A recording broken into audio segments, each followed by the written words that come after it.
साथ संगत जी, प्रेम से कहना धन निरंकार जी। स्वागत है आप सभी का आपके ही चैनल पर।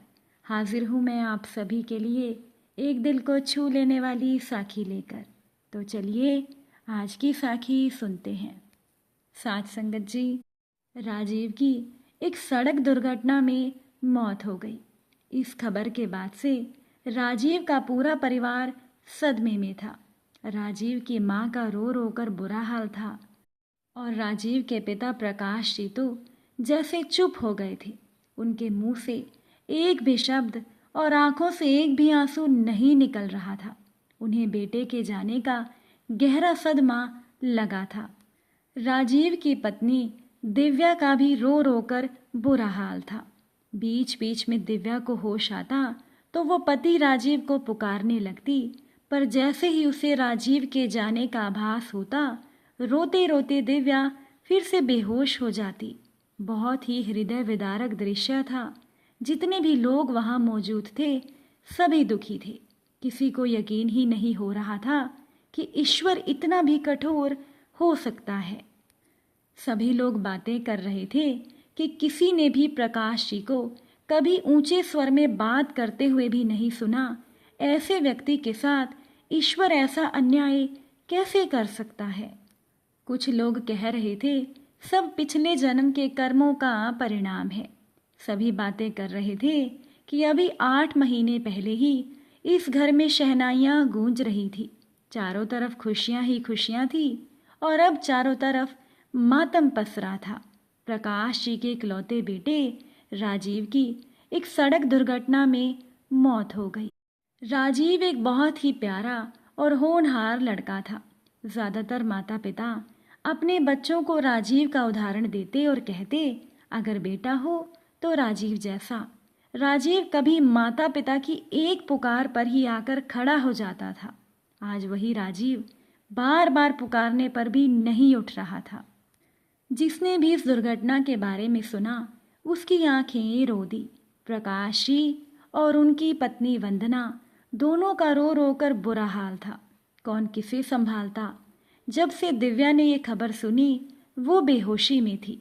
बीच बीच में होश आता तो दहाड़े मारकर रोने लगती। पति को पुकारती फिर बेहोश हो जाती। आस पड़ोस के लोगों ने परिवार के लोगों को बड़ी मुश्किल से संभाला हुआ था, पर सबसे अधिक चिंता की बात ये थी कि प्रकाश जी बिल्कुल चुप हो गए थे। लोगों को डर था कि शायद प्रकाश जी इस दुख को सहन ना कर पाएं और उन्हें कुछ हो ना जाए। इसीलिए लगातार लोग प्रकाश जी को संभाल रहे थे। दिव्या के मायके से भी लोग आ गए थे, पर दिव्या को तो अपना ही होश नहीं था। दिव्या के पास उसकी चाची और बुआ सास थी। दोनों ने दिव्या को दिव्या की माँ के पास अकेला छोड़ दिया। उन्हें लगा कि शायद माँ अपनी बेटी को अच्छे से समझा सके। अब राजीव तो जा चुका था, पर दिव्या के सामने उसकी पूरी जिंदगी पड़ी थी। दिव्या की माँ को लगा मुझे मेरी बेटी को इस दुख से बाहर निकालना ही होगा। दिव्या की माँ ने दिव्या को पानी पिलाया। उसके मुंह पर पानी के छींटे मारकर बेटी को होश में लाने की कोशिश की। जब दिव्या को होश आया तो दिव्या की माँ ने दिव्या को पूछा कि दिव्या, क्या तुमने घर में किसी को बताया है कि तुम्हारे घर पर संतान का जन्म होने वाला है। तब दिव्या को इस बात का होश आया। रोते हुए वो कहने लगी कि माँ, मुझे तो मौका ही नहीं मिला। ये कहकर दिव्या जोर जोर से रोने लगी। दिव्या की माँ ने कहा, मेरी बेटी, मैं तेरा दुख समझती हूँ, पर तुझे खुद को मजबूत बनाना होगा। तेरा पति राजीव जहाँ भी होगा, तुझे दुखी देखकर उसे भी बहुत दुख होगा। अब हम तुझे यहाँ नहीं छोड़ेंगे, तुझे अपने साथ ले जाएंगे। माँ की बातों को सुनकर दिव्या कहने लगी, माँ, आप क्या कह रही हैं। तब दिव्या की माँ ने कहा, हाँ, तेरे पिताजी तेरे परिवार वालों से इसी बारे में बात कर रहे हैं। राजीव के जाने के बाद तेरा इस घर में रहने का क्या मतलब। तेरे सामने तो पूरी जिंदगी पड़ी है। हम तेरी शादी किसी दूसरी जगह कर देंगे और धीरे धीरे तू अपने दुख को भूल जाएगी।